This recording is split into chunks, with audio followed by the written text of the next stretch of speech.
आदाब, नमस्ते, सत श्री अकाल दोस्तों। मैं तबरेज मंसूरी फिर एक बार आपका बहुत बहुत स्वागत करता हूं हमारे यूट्यूब चैनल में, जिसका नाम है बिंदास बोलो। हमेशा की तरह इस बार भी मैं एक नई और अद्भुत कहानी के साथ आपके सामने पेश हुआ हूं। तो सीधा चलते हैं कहानी की ओर। आज की कहानी है 2023 की। 2023 में अंधेरी ईस्ट मुंबई में मरोल इलाके में एक कोऑपरेटिव सोसाइटी है, एनजी कुन कोऑपरेटिव सोसाइटी। इसमें कमरा नंबर 306 में रूपल रहती थी। रूपल और उसकी बहन ऐश्वर्या, दोनों सगी बहनें थे। वैसे तो ये लोग छत्तीसगढ़ राजेंद्र नगर में इनकी पढ़ाई हुई थी, पल बड़े ये लोग वहां पर हुए। मगर ऐश्वर्या को मुंबई में आईसीआईसीआई बैंक में नौकरी मिली, तो उसको यहाँ पर आकर रहना पड़ा। उसने यहाँ पर किराए पर ये फ्लैट लिया था 306 वाला, और वो यहाँ पर रहने लगी। उसके बाद में रूपल ने एयर होस्टेस के लिए ट्राई किया, तो एयर होस्टेस की इसको नौकरी मुंबई में ट्रेनिंग के लिए इसको बुलाया गया। तो ये ट्रेनिंग के लिए यहाँ पर आई और ये भी अपनी बहन के साथ यहाँ पर रहने लगी। दोनों बहनें साथ में रहते थे। बहुत अच्छी खुशहाल जिंदगी चल रही थी। और ये लोग बहुत ज़्यादा फैमिली बैकग्राउंड इनका बहुत ज़्यादा स्ट्रांग नहीं था, मगर ठीक था इनका बैकग्राउंड। अच्छा खासा इनकी फैमिली चल रही थी, इनकी लाइफ चल रही थी। ये लोग को जब भी समय मिलता, जब इनकी छुट्टी होती, तो ये लोग अपने माँ बाप से मिलने के लिए छत्तीसगढ़ जाया करते थे। और रूपल जो थी, रूपल की एक आदत थी कि वो अपनी फैमिली से और अपने फ्रेंड से हमेशा फोन पे कांटेक्ट में रहती थी। हमेशा की तरह ये रोज डेली के कांटेक्ट में लोगों से रहती थी, लोगों को गुड मॉर्निंग भेजना वगैरह वगैरह। और ये सोशल मीडिया में भी बहुत एक्टिव थी। ये अपनी रील्स बनाती थी। इसकी काफ़ी जगह इसकी रील्स वायरल हुई है। ये अपनी काफ़ी सारी रील्स बनाती थी। ऐसे ही वक्त बीतता गया। अब आया अक्टूबर के महीने में, अक्टूबर 2023 में रूपल और ऐश्वर्या, इन लोगों की छुट्टी हुई। छुट्टी के लिए ये लोग हमेशा की तरह छत्तीसगढ़ गए अपने माँ बाप से मिलने के लिए। वहां पर ये लोग गए तो सितंबर को अचानक स्टार्ट के महीने में ही रूपल को फोन आ जाता है उसके एयरपोर्ट से ट्रेनिंग के लिए कि तुम्हारी अर्जेंट ट्रेनिंग है, तुम यहाँ पर आ जाओ।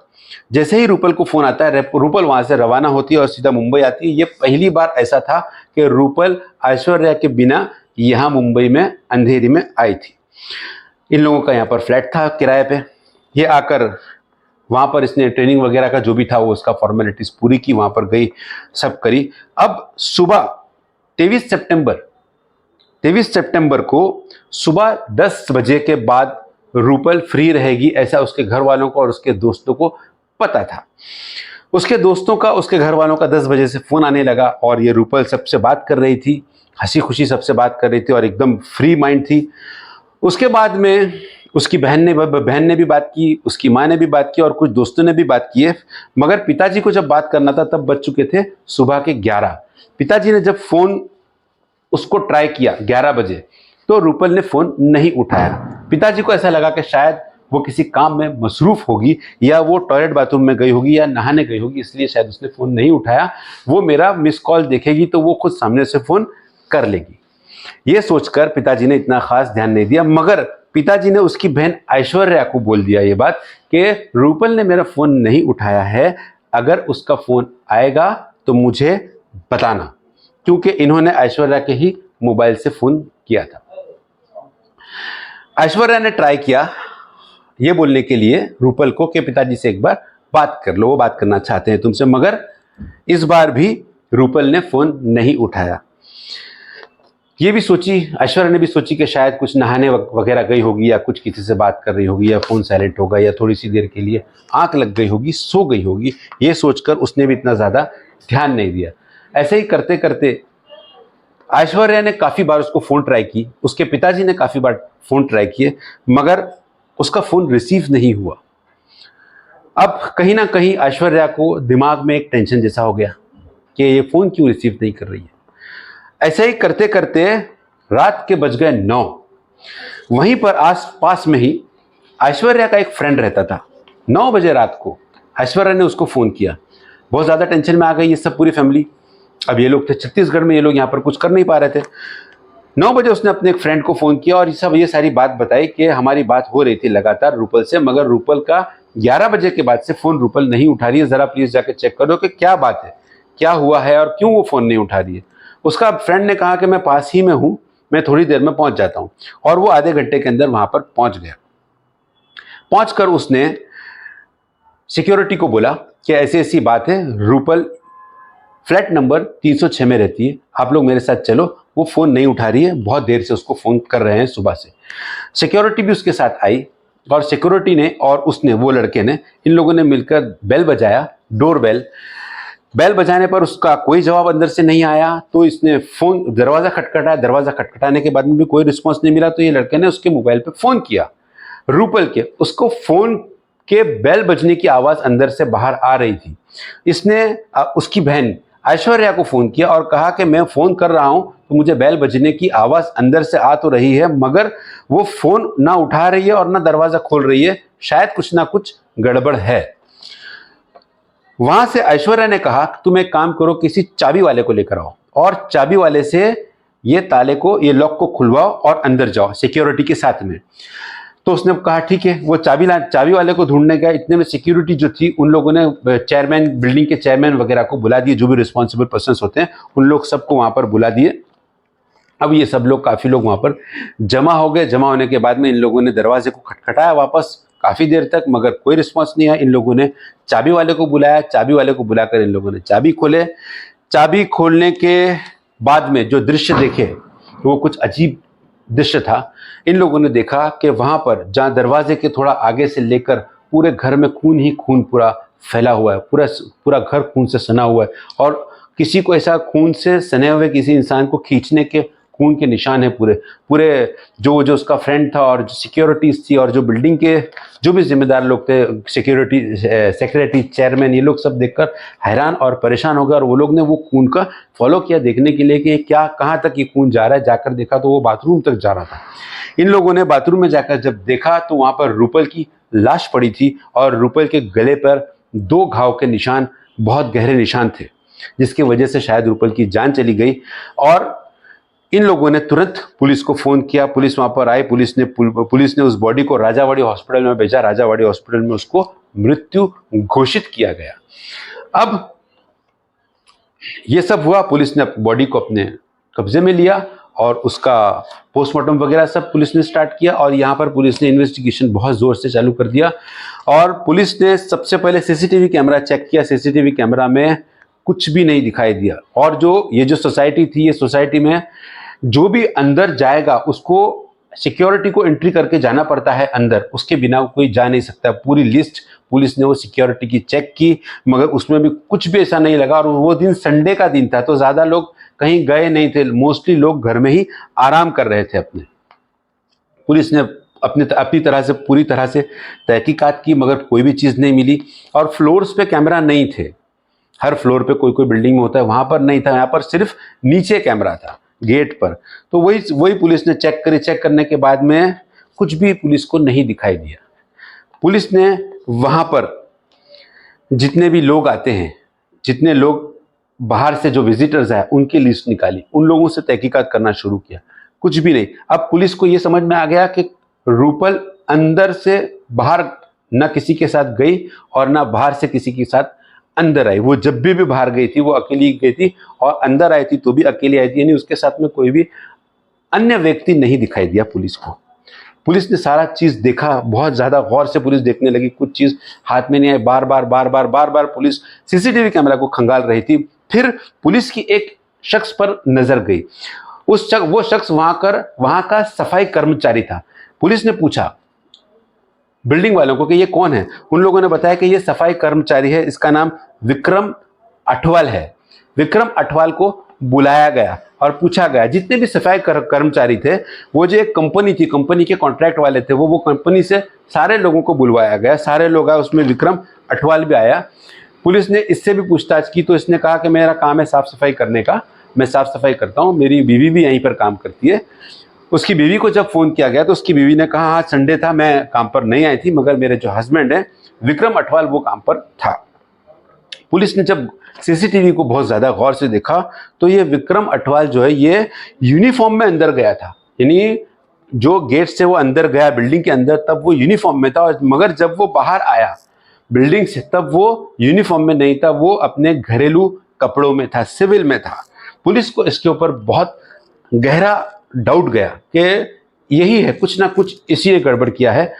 इसको पुलिस ने इन्वेस्टिगेशन पुलिस इससे करने लगी, मगर ये कोई चीज़ को कबूल नहीं कर रहा था। मगर जब पुलिस ने बहुत गहरी इन्वेस्टिगेशन की, बहुत ज़्यादा तहकीकात की और अपने तरीके से पुलिस ने जब पूछताछ की तो इसने कबूल किया कि इसने उसका कत्ल किया, रूपल का। इसको पूछा गया कि तूने उसका कत्ल क्यों किया, तो उसने एक अजीब इसका जवाब दिया। इसने कहा कि मैं सफाई कर्मचारी हूँ, मैं बाहर का सीढ़ियाँ वगैरह और बाहर का जो एरिया होता है घर के बाहर का, वो मैं साफ़ करता हूँ बिल्डिंग के अंदर। मगर कोई भी इंसान अगर मुझे बोलता है टॉयलेट बाथरूम साफ़ करने के लिए, तो मैं उनका टॉयलेट बाथरूम भी साफ़ करता हूँ, उसका मैं एक्स्ट्रा चार्ज करता हूँ। ये जो मैडम थी रूपल, ये रूपल मुझे हमेशा किसी न किसी छोटी मोटी बात पर डांटा करती थी, और मैं इससे बहुत परेशान था। मैं इससे गुस्सा था, मैं टसन में था, मैं इससे कुछ भी करके अपनी मन की भड़ास इससे मैं निकालना चाहता था। और उस दिन मैं रूपल के बिल्डिंग के पास, मैं रूपल के फ्लैट के पास गया, तो रूपल को मैंने पूछा, मैंने दरवाज़ा खटखटाया और मैंने पूछा, तो रूपल ने कहा कि हाँ मुझे टॉयलेट बाथरूम साफ़ करवाना है। बस मुझे मौका मिल गया और मैं 3 दिन से अपने कमर में चाकू लगाकर घूम रहा था, इसी के रूपल के ही इंतज़ार में कि कभी मुझे मौका मिले और मैं कब रूपल के ऊपर हमला करूं और मैं रूपल को मार दूं। उस दिन उसने कहा कि हाँ मुझे टॉयलेट बाथरूम साफ़ करवाना है। मैं टॉयलेट बाथरूम साफ़ करने के बहाने से अंदर गया, और अंदर जाने के बाद में जैसे ही मैंने मौका देखा, मौका देखकर मैंने उसके ऊपर चाकू से वार किया। मगर रूपल एक स्ट्रांग लड़की थी, ताकतवर लड़की थी, उसने मेरे साथ बहुत देर तक हाथापाई की। हाथापाई करके उसने उसी की चाकू छीन के उसके सर पे मारी। जब पुलिस ने उसको पकड़ी थी तो उसके सर पे घाव था। उसने जब पुलिस ने इन्वेस्टिगेशन किया था, उसके सर पे घाव था और उसके हाथ में पट्टी लगी हुई थी और चेहरे पे कुछ निशान थे। तब पुलिस ने जब उससे पूछा था कि ये सारे निशान कहाँ से आए और सर पे घाव कहाँ से आया और हाथ में पट्टी क्यों है, तो उसने बताया कि मैं काम करते करते गिर गया था। उसने बिल्डिंग का एक हिस्सा भी लेके जाके बताया और कहा कि मैं यहाँ पर गिरा था। अब इसने जब एक्सेप्ट करा और फिर उसने कहा कि रूपल ने मेरी हाथ से चाकू छीन के चाकू का जो उल्टा हिस्सा होता है वो उल्टा हिस्सा मेरे सर पे मारा, जिसकी वजह से मेरा सर फूट गया और मेरे हाथ पे भी बोले उसने चाकू मारा। मगर क्योंकि ये मर्द जात था, वो औरत थी, वो कमज़ोर थी, इसने उससे वापस से चाकू छीन कर उसके गले पर 2 बार घाव मारा और घाव मारने की वजह से रूपल मर गई। और इसने उसको खींच के लेके गया और बाथरूम में छोड़ दिया। उसके बाद इसने वहीं पर अपना कपड़ा बदली करा और एक थैली में कपड़ा डालकर, क्योंकि पूरे कपड़े में इसके खून लग गया था, और इसने पूरे कपड़े को एक थैली में डाला और जो चाकू थी वो चाकू को भी उस थैली में डाला और अपना सिविल ड्रेस पहना, घर का एक ड्रेस पहना, बाथरूम में जाके मुंह हाथ पैर सब अच्छे से धोकर। और फिर ये 1.5 घंटे तक, इसने कहा कि मैं 1.5 घंटे तक बिल्डिंग में मैं बैठा रहा और काम करता रहा ताकि किसी को शक ना हो कि मैं घाई में आया हूँ और घाई में चला गया तो ज़रूर मैंने कुछ किया होगा, क्योंकि मुझे मालूम था कि ये होने के बाद में सबसे पहले सीसीटीवी फुटेज ही चेक किया जाएगा। तो इसने ये चीज़ किया और कबूल किया। पुलिस ने 4 सितंबर 2023 को इसको हिरासत में लिया और 5 तारीख को इसको कोर्ट में खड़ा किया। कोर्ट में जब खड़ा किया तो कोर्ट ने इसको फर्स्ट रिमांड दिया 3 दिन का रिमांड दिया, यानी कि 8 तारीख को इसको कोर्ट में लेके जाना था। मगर एक ऐसा सीन हो गया कि जो अनएक्सपेक्टेबल था। इंसान ये सोच भी नहीं सकता था कि ऐसा ये कर सकता है ये इंसान। इसने क्या किया, विक्रम को लॉकअप में डाला गया और फिर सुबह जब उसको देखा गया कि वो कहाँ है, उसको जब पुलिस लॉकअप से लेने आई तो पता चला कि विक्रम ने अपनी ही पैंट से ऊपर कोई एक जगह पर लॉकअप में पैंट को बांधकर अपने आप को फांसी देकर उसने आत्महत्या कर लिया। फिर जब पुलिस ने इन्वेस्टिगेशन किया तो वहाँ पर पता चला कि वहाँ पर वो एक पुलिस वाले से कह रहा था रात में बैठकर कि मुझे रूपल का कत्ल नहीं करना चाहिए था। मुझे इस बात का बहुत अफसोस है, मेरे से गलती हो गई, मेरे से गुनाह हो गया और अब मुझे कोई छुड़ाने वाला भी नहीं है। मैं ज़िंदगी भर शायद जेल में ही रहूँगा और मुझे कोई छुड़ा भी नहीं पाएगा। ये अफसोस था इसको शायद बहुत बड़ा, एक गहरा सदमा जैसा था इसको, इसके दिमाग में, कि अब इसको कोई छुड़ा नहीं पाएगा, ये पूरी ज़िंदगी भर जेल में रहेगा। इसको इस बात का डर भी था कि जेल में ये सड़ जाएगा पूरी तरह से, पूरी ज़िंदगी, और कोर्ट इसको कम से कम लाइफ सज़ा ज़रूर देगी, आजीवन कारावास ज़रूर देगी पुलिस, ये इसको डर था। इस डर से इसने आत्महत्या कर लिया। तो ये थी कहानी। दोस्तों, ये कहानी सुनाने का, मेरा आपको डराने का मकसद नहीं है। मेरा मकसद यही है कि आपके इर्द गिर्द, आपके आसपास अगर इस तरह की कोई भी घटना होती है तो आप ज़रूर पुलिस से संपर्क करें। पुलिस बैठी है हमेशा हमेशा आपकी सहायता के लिए। तो फिर मिलेंगे एक नई और अद्भुत कहानी के साथ। तब तक के लिए मुझे इजाज़त दीजिए। आदाब, नमस्ते, सत श्री अकाल।